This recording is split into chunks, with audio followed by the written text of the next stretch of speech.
امریکہ اور اسرائیل کو ایران مسلسل جواب دے رہا ہے اور دعویٰ کیا جا رہا ہے کہ صرف 1 گھنٹے میں ایران نے جنگ کا پورا نقشہ ہی بدل دیا ہے۔ اطلاعات کے مطابق پورا خطہ ایران کے نشانے پر آ چکا ہے اور ایران نے جوابی کارروائی میں صرف اسرائیل ہی نہیں بلکہ مڈل ایسٹ میں جہاں جہاں امریکی فوج موجود ہے وہاں حملے شروع کر دیے ہیں۔ اب تک کی رپورٹس کے مطابق ایران کی جوابی کارروائی میں اسرائیل کے علاوہ متحدہ عرب امارات، عراق، قطر، بحرین، کویت پر حملے کی خبریں گردش کر رہی ہیں۔ اسی کے ساتھ ساتھ سعودی عرب اور اردن کے بارے میں بھی حملے کی اطلاعات سامنے آ رہی ہیں، لیکن ان کی تصدیق مختلف ذرائع سے ہونا ابھی باقی ہے۔ اب تک جو سب سے کامیاب حملہ بتایا جا رہا ہے وہ ابوظہبی، بحرین اور اسرائیل کے اندر بعض مقامات پر ہے۔ بحرین میں امریکہ کے 5ویں بحری بیڑے کا ہیڈ کوارٹر موجود ہے اور پورے مشرق وسطیٰ پر نظر رکھنے کے لیے امریکہ نے اپنی نیوی کا 5th فلیٹ سینٹر بحرین میں قائم کر رکھا ہے۔ اطلاعات کے مطابق ایران نے اسی کو نشانہ بنایا ہے۔ سوشل میڈیا پر وائرل ہونے والی ویڈیو جن میں دھواں اور آگ کی لپٹیں دکھائی دے رہی ہیں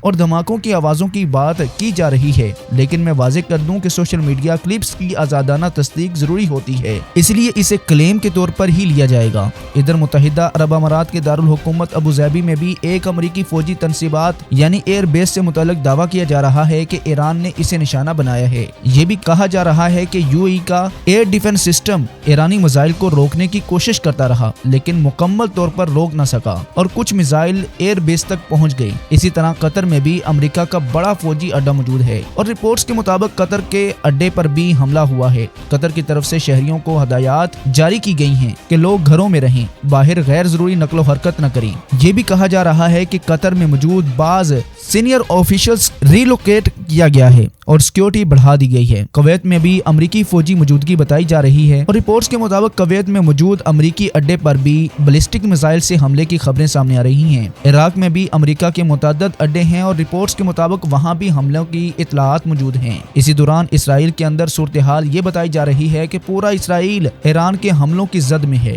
رپورٹس کے مطابق ایران نے سینٹرل اسرائیل، حیفا، تل ابیب اور ساؤتھ اسرائیل کی سمت میں بیلسٹک میزائل فائر کیے ہیں۔ کہا جا رہا ہے کہ اسرائیل بھر میں سائرن کی آوازیں گونج رہی ہیں۔ حیفا سے یہ خبریں بھی گردش کر رہی ہیں کہ وہاں اسرائیلی نیوی کا ایک سینٹر شدید متاثر ہوا ہے۔ اسی طرح تل ابیب میں IDF کے ایک اہم مقام ہیڈ کوارٹر کے قریب میزائل ہٹ کی خبریں بھی آ رہی ہیں اور یہ بھی دعویٰ کیا گیا ہے کہ اسرائیلی دفاعی نظام سب میزائل کو روکنے میں ناکام رہا ہے۔ یہاں میں واضح کر دوں کہ جنگ کے آغاز میں مختلف طرف سے ایکسیجریٹڈ کلیمز آتے ہیں، اسی لیے آفیشیلز، کنفرمیشن اور معتبر اداروں کی رپورٹس بہت اہم ہوتی ہیں۔ رپورٹس میں بتایا جا رہا ہے کہ اسرائیلی عوام بڑی تعداد میں شیلٹرز میں جا چکی ہے اور پناہ گاہوں میں وقت گزار رہی ہے۔ کچھ رپورٹس میں یہ بھی کہا گیا ہے کہ بعض لوگ ایئرپورٹس کی طرف جا رہے ہیں۔ اسی کے ساتھ ساتھ کئی ملکوں نے اپنے ایئر سپیسز بند کرنے کی خبریں سامنے آ رہی ہیں۔ کہا جا رہا ہے کہ ایران نے پہلے اپنا ایئر سپیس بند کیا، پھر اسرائیل نے اور اب قطر، کویت، UAE اور بحرین کے بارے میں بھی ایئر سپیس بند کر دی گئی ہیں۔ خاص طور پر UAE کا ذکر اس لیے بھی اہم ہے کیونکہ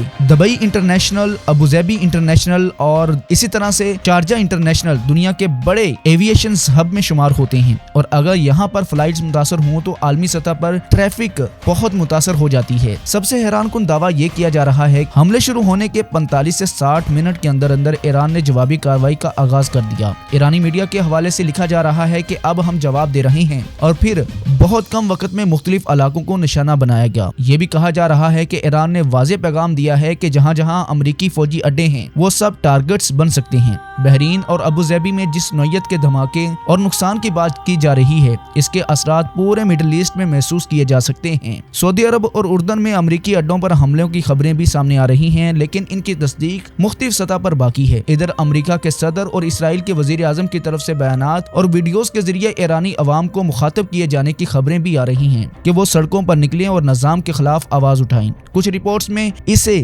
رجیم چینج نیریٹو کے طور پر بھی پیش کیا جا رہا ہے لیکن زمینی حقیقت کے بارے میں ابھی واضح نہیں کہ ایران کے اندر ایسی کوئی بڑی عوامی موومنٹ نظر آ رہی ہے یا نہیں۔ ایران کے اندر نقصانات کے حوالے سے بھی مختلف دعوے ہیں۔ اسرائیلی میڈیا بعض اہم کمانڈرز کے شہید ہونے کا دعویٰ کر رہا ہے لیکن ایران کی طرف سے ان خبروں کی تصدیق سامنے نہیں آئی۔ اس کے برعکس اسرائیل کے اندر ایرانی بیلسٹک میزائلز کے ہونے والے نقصان کی ویڈیوز، تصاویریں زیادہ گردش کر رہی ہیں